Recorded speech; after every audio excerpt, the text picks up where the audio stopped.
You know what's killing you. It's not your enemies. It's not the people who openly hate you. It's your politeness, your niceness, your desperate need to be liked by people who don't even respect you. Right now, someone is using your good manners against you. They're counting on you to smile when they disrespect you. They're banking on you staying quiet when they cross your boundaries. And you do it. Every single time. But here's what nobody tells you. Politeness without boundaries is just weakness wearing a mask. Machiavelli understood something that most people spend their entire lives refusing to accept. He knew that the world doesn't reward the nice guy. It rewards the guy who knows when to stop being nice. The guy who can flip the switch and become ruthless when the situation demands it. And let me be clear, I'm not talking about being mean for no reason. I'm not talking about being cruel or heartless. I'm talking about strategic ruthlessness, the kind that protects your time, your energy, your peace, and your damn dignity. There are moments in life where being polite is actually self-destruction, where your kindness becomes the weapon someone else uses to stab you in the back. And if you can't recognize these moments, you'll spend your whole life getting played by people who spotted your weakness the second they met they. Think about it. How many times have you let someone disrespect you because you didn't want to make a scene? How many times have you said yes when every fiber of your being was screaming no? How many times have you apologized for setting a boundary? That ends today. Because I'm about to show you the 9 specific situations where being polite is the worst thing you can do. These are the moments where you need to be ruthless, not cruel, not evil, just ruthless, direct, uncompromising, unmovable. This isn't about becoming a bad person. This is about becoming a person who bad people can't manipulate. This is about taking back your power from everyone who's been using your kindness as a doormat. So if you're tired of being the nice guy who finishes last, if you're done being the person everyone takes advantage of, if you're ready to learn when to drop the smile and show your teeth, then pay attention to every word in this video. Because by the end, you're either going to start respecting yourself, or you're going to keep letting other people teach you that you don't deserve respect. The choice is yours. Now, I want you to drop this affirmation in the comments. I protect my peace ruthlessly. Now let's get into it. Number 1. When someone slightly disrespects you. Here's where most people lose the game before it even starts. Someone makes a small comment, a little jab, a tiny disrespect, and you let it slide because it seems small, because you don't want to overreact, because you want to be the bigger person. That's exactly what they're counting on. Machiavelli once said, "Men ought either to be well treated or crushed because they can avenge themselves of lighter injuries. Of more serious ones, they cannot." Therefore, the injury that is to be done to a man ought to be of such a kind that one does not stand in fear of revenge. Let me be clear. Small disrespects are tests. They're checking if you'll defend yourself. And when you don't, you've just given them permission to go further. You've shown them your weakness. You've taught them that you're someone who can be pushed around. The first slight is never the last one. It's the beginning of a pattern. Today it's a dismissive comment. Next week it's talking over you. Next month it's taking credit for your work. It escalates because you didn't stop it when it was small. So what do? You address it immediately. Not aggressively, not emotionally, but directly and firmly. You look them in the eye and you make it clear that what just happened isn't acceptable. You don't laugh it off. You don't minimize it. You don't pretend it didn't bother you. Because here's the truth. People repeat behavior that goes unchecked.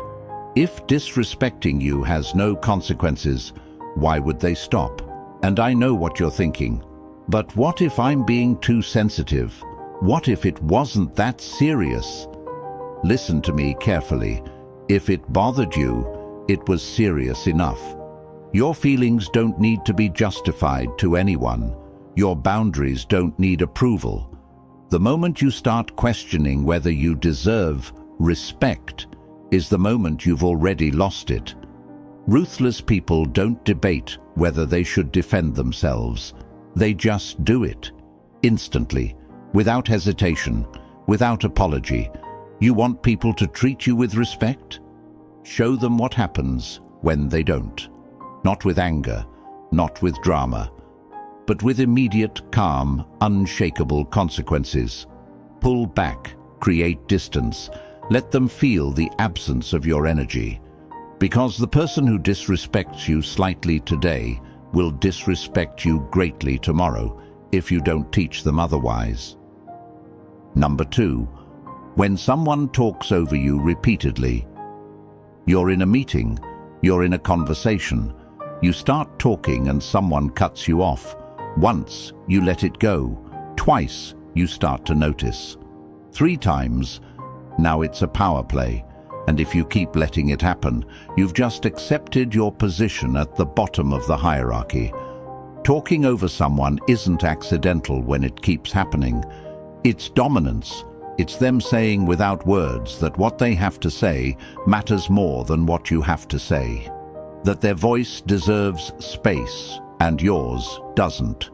Most people handle this by talking louder, by trying to compete, by waiting for a gap that never comes. That's the wrong move. You're playing their game on their terms. Here's what ruthless people do. They stop talking mid-sentence, complete silence. They let the interruption hang in the air. They let everyone in the room feel the awkwardness of what just happened. Then they wait. They don't rush to fill the silence. They don't nervously laugh. They just wait and watch the person who interrupted them squirm. And then, when the moment is right, they say calmly, "I wasn't finished." 4 words, no aggression, no emotion, just a statement of fact that makes it crystal clear. This isn't happening again.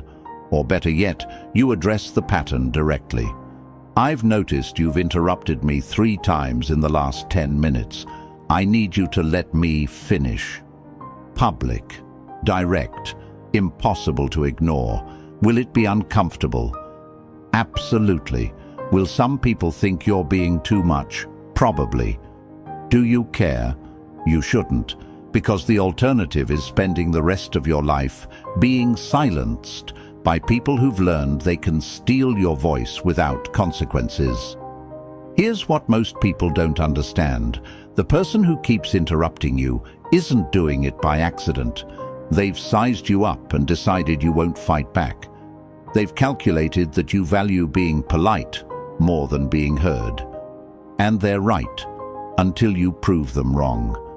Your voice has value. Your thoughts matter.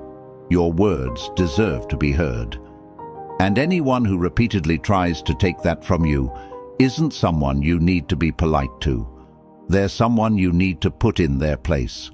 Stop shrinking. Stop accommodating. Stop making yourself smaller so other people can feel bigger. The world has enough quiet people who let themselves be walked over. It needs more people who refuse to be silenced. I want you to drop this affirmation in the comments. My voice matters.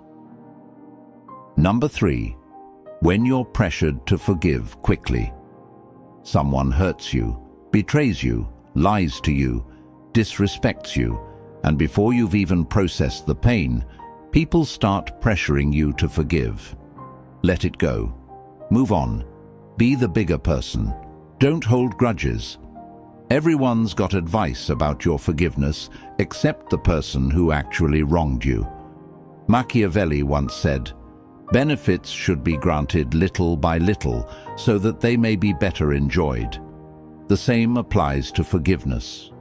Real forgiveness isn't something you hand out like free samples. It's earned, slowly, through changed behavior, through genuine remorse, through time. But people don't want you to take time. They want you to forgive quickly because your anger makes them uncomfortable. Your boundaries make them feel guilty. Your refusal to pretend everything's fine disrupts their peace. So they disguise their discomfort as wisdom. They tell you that holding on to anger will hurt you more than it hurts them. They say forgiveness is for you, not for them. And technically, they're not wrong, but they're also not right, because forgiveness on someone else's timeline isn't forgiveness. It's compliance. It's you swallowing your pain so other people don't have to sit with the consequences of what they did or what they allowed to happen. Real forgiveness happens when you're ready, not when they want you to be ready, not when it's convenient for them, not when enough time has passed according to someone else's clock. And here's what ruthless people know. Some things don't deserve forgiveness. Some betrayals are too deep. Some lies are too destructive. Some people have shown you exactly who they are, and believing them the first time isn't holding a grudge, it's having standards. You don't owe anyone forgiveness. You especially don't owe it to people who haven't apologized, who haven't changed, who haven't done a single thing to repair the damage they caused. So when someone pressures you to forgive, ask yourself, whose comfort are they really worried about? Yours or theirs? And if the answer is theirs, you have your answer about whether their advice is worth taking. Take your time, feel your feelings, protect your peace.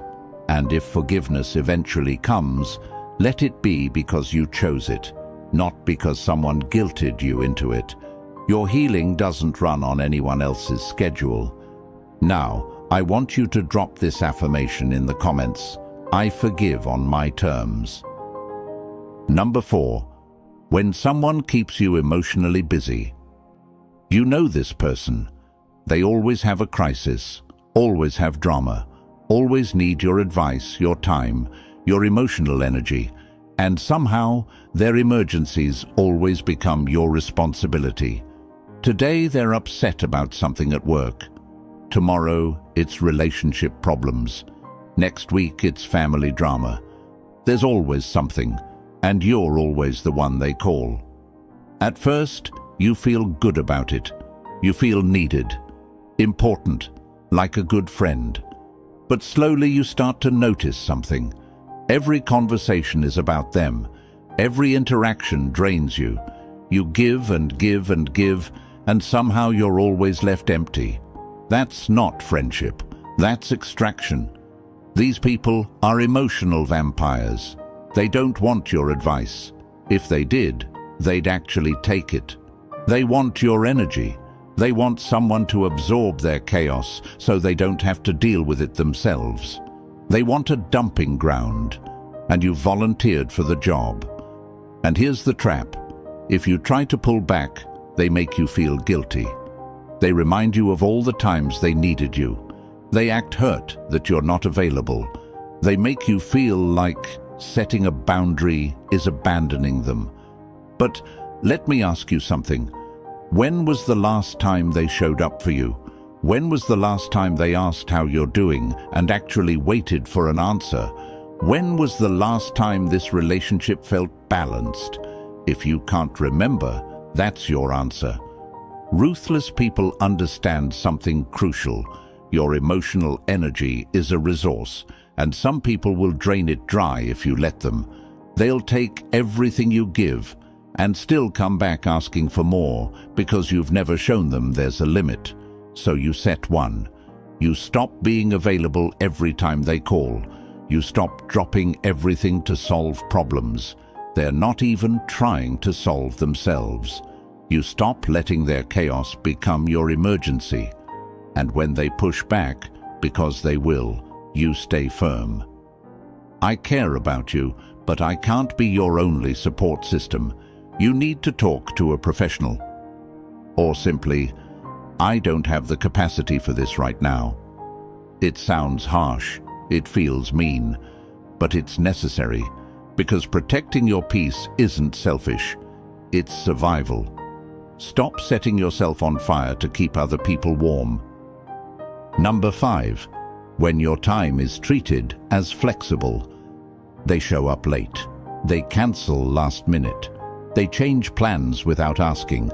They assume you'll just adjust because your time isn't really important anyway. And you do adjust. You wait. You reschedule. You accommodate. Because you don't want to be difficult. Because you want to be understanding. Because surely they didn't mean anything by it. But they did mean something by it. They meant that your time doesn't matter as much as theirs. Machiavelli once said, "The first method for estimating the intelligence of a ruler is to look at the men he has around him. The same applies to you. Look at the people in your life. Do they respect your time, or do they treat it like something they can waste without consequence? Because here's the truth. People who respect you show up on time. They keep commitments. They value your schedule as much as their own. And when something comes up, they communicate early and apologize genuinely. People who don't respect you, they're consistently late. They cancel at the last minute. They make plans and break them like it's nothing, and they always have an excuse ready. 1 time is an accident. 2 times is a pattern. 3 times is a choice. And if you keep accepting it, you're teaching them that disrespecting your time has no consequences. So what do ruthless people do? They leave. You said you'd meet at 2. It's 2:15 and they're not there. You leave. No angry text, no lecture, just gone. And when they finally show up and ask where you are, you say simply, "I waited until 2. You weren't there, so I left." They'll be shocked. They'll think you're being unreasonable. They'll say it was only 15 minutes. And that's when you know you did the right thing. Because someone who truly respected your time wouldn't think 15 minutes of it was disposable. Stop waiting for people who make you wait. Stop rearranging your life for people who wouldn't rearrange their afternoon for you. Stop accepting breadcrumbs of respect from people who should be giving you the whole meal. Your time is the one thing you can never get back. Every minute someone wastes is a minute of your life you'll never see again. Treat it accordingly. Protect it fiercely, and cut off anyone who treats it like it's worthless. Because if you don't value your time, nobody else will either. Drop this affirmation in the comments. My time is valuable. Number 6. When you explain more than necessary. You set a boundary, and then you spend the next 10 minutes explaining why, justifying, giving reasons, building a case like you're on trial. I can't make it tonight because I have this thing, and I'm really tired, and I've been so busy, and I know you'll understand, and maybe we can do it next week, and I'm really sorry, and stop. Just stop. Not is a complete sentence. You don't owe anyone a dissertation on why you're saying it. Here's what happens when you over-explain. You give people ammunition to argue with you. Every reason you give is an opening for them to say, "But that's not a big deal," or "Can't you just push that back?" or "I really need you though." They're not trying to understand. They're trying to find the weak point in your defense so they can break through it. Ruthless people don't explain. They state, "I'm not available. That doesn't work for me. I'm not doing that. Period. End of discussion." And when the other person pushes for reasons, they don't provide them. They just repeat the boundary. Like I said, "I'm not available." Same words, same tone, no elaboration. Because they understand something critical. People who respect you accept your no without interrogation. The ones who demand explanations, they're the ones looking for a way to change your mind. They don't want to understand your reasoning.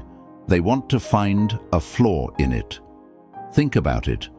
When someone you respect tells you they can't do something, do you grill them about why? Do you demand proof that their reason is valid? Not. You accept it and move on.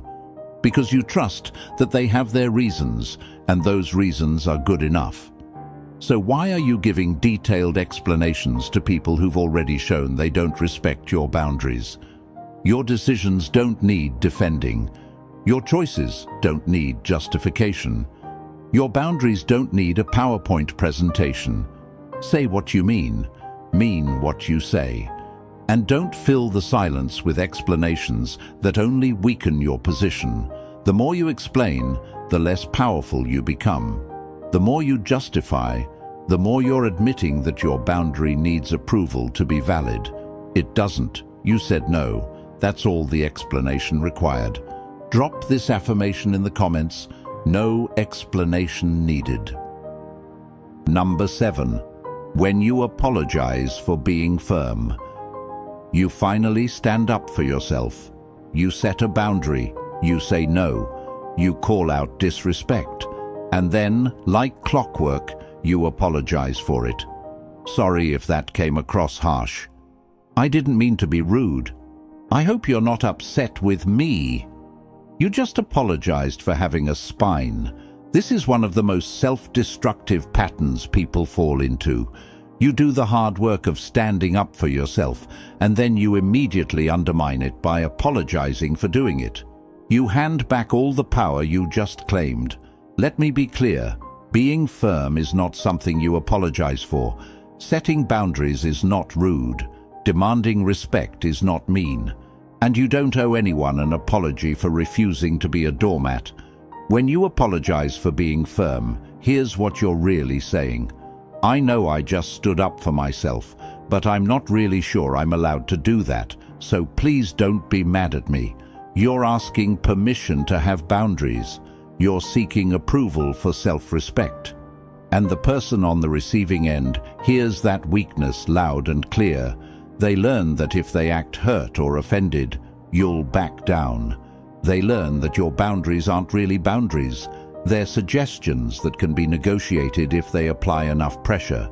So they'll keep pushing, they'll keep testing, they'll keep making you feel bad for standing up for yourself. Because it works. Ruthless people don't apologize for firmness. When they set a boundary, they let it stand. When someone acts hurt by it, they don't rush to comfort them.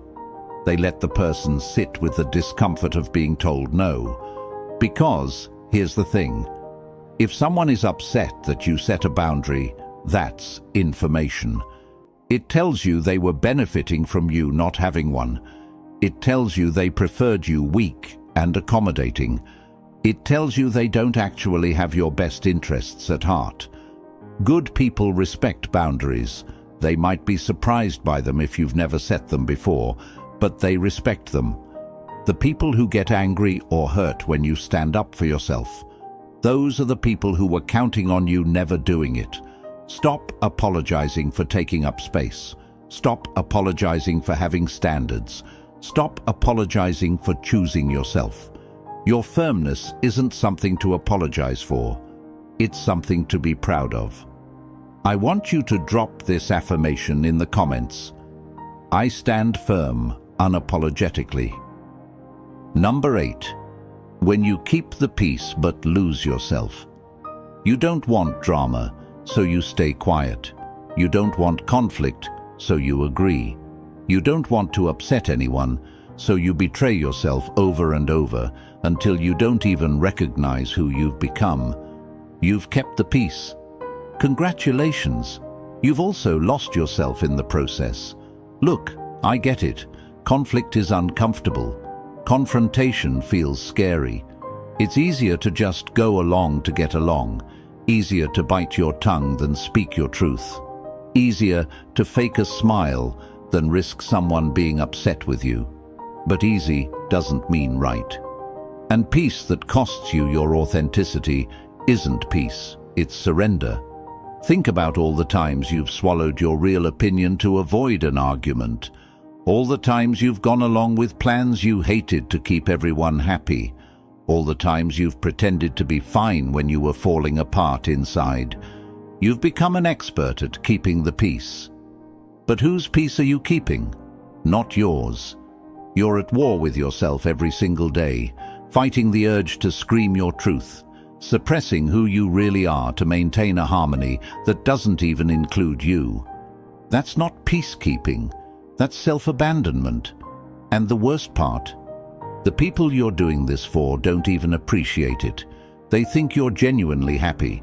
They think you genuinely agree. They have no idea you're dying inside because you've gotten so good at pretending. Ruthless people understand that real peace doesn't come from avoiding conflict. It comes from being so aligned with yourself that external conflict doesn't shake you. It comes from knowing that disappointing others is sometimes necessary to avoid disappointing yourself. You want to know what's more exhausting than dealing with conflict? Living a life that isn't yours. Spending decades playing a character you created to make other people comfortable. Looking in the mirror at 50 and realizing you have no idea who you actually are. Some conflict is necessary. Some relationships need to be shaken up. Some people need to be upset with you because the alternative is you being upset with yourself forever. Stop sacrificing yourself on the altar of other people's comfort. Stop making yourself smaller so everyone else can stay comfortable. Stop keeping a peace that doesn't include you. The right people will love the real you. The wrong ones will leave. Let them. Drop this affirmation in the comments. I choose myself. Number 9. When someone keeps testing after warnings. You've warned them. You've been clear, you've stated your boundary multiple times, and they keep testing it. Keep pushing, keep seeing if maybe this time you won't follow through. This is the moment that separates people who have boundaries from people who just talk about them. Because here's the truth, a boundary without consequences is just a suggestion. And people who keep testing after warnings aren't confused about where the line is. They're betting you won't do anything when they cross it. They're gambling that you care more about keeping them around than you care about respecting yourself. And every time you warn them again, instead of following through, you prove them right. If you do that again, we're done. Then they do it again, and you give another warning. Now you're a liar. Not to them, to yourself. You've taught them that your words don't mean anything, that your boundaries are negotiable, that consequences are just threats you make when you're upset, but never actually enforce. So they keep testing. Why wouldn't they? There's no downside. They get to keep doing whatever they want. And all they have to risk is another meaningless warning. Ruthless people don't give multiple warnings. They give one clear statement of what's acceptable and what happens if it's violated. Then they follow through. Immediately, without hesitation, without a second chance. If you disrespect me again, I'm walking away. Then when it happens, they walk. No conversation, no debate, no explanation. They just do exactly what they said they'd do. And the person is shocked. I didn't think you'd actually leave. Exactly. They didn't think you'd follow through because you've spent so long proving you wouldn't. But following through changes everything. It shows people you mean what you say. It shows them that your boundaries are real. It shows them that disrespecting you has actual consequences, not just threats. Will they be upset? Absolutely. Will they try to make you feel guilty? Probably. Will they call you cold or harsh or unforgiving? Maybe. And none of that matters, because you're not setting boundaries to win a popularity contest. You're setting them to protect your peace, your dignity, and your self-respect. People who truly care about you won't need multiple warnings. They'll hear you the first time and adjust their behavior. The ones who keep testing, they don't respect you. And you don't need to keep people around who don't respect you. Follow through every single time, no exceptions. So there you have it. 9 situations where being polite is the worst thing you can do. 9 moments where ruthlessness isn't optional, it's essential. And I want to be clear about something. This isn't about becoming a terrible person. This isn't about treating everyone badly or walking around with a chip on your shoulder. This is about discernment, about knowing when kindness serves you and when it destroys you. There are plenty of situations where being kind, patient and understanding is the right move. But these 9 situations aren't those times. These are the moments where kindness gets mistaken for weakness, where patience gets exploited, where understanding gets abused. Machiavelli wasn't telling you to be cruel. He was telling you to be strategic, to understand that the world has people in it who will use your goodness against you. And if you don't learn to recognize them and handle them accordingly, you'll spend your life being their victim. The ruthlessness I'm talking about is self-preservation. It's protecting what matters: your time, your energy, your dignity, your peace. It's refusing to be a doormat while still being a good person. You can be kind and have boundaries. You can be compassionate and demand respect. You can be understanding and still walk away from people who drain you. But you have to be willing to do the hard thing, to have the difficult conversation, to enforce the consequence, to stand alone if necessary. Because at the end of the day, the only person guaranteed to be with you for your entire life is you. And if you betray yourself to please others, you'll end up alone anyway. Just alone with a version of yourself you don't even recognize. So if this video resonated with you, hit that like button. Share this with someone who needs to hear it. And subscribe to this channel because we're just getting started. Stop being polite to people who don't deserve it. I'll see you in the next one.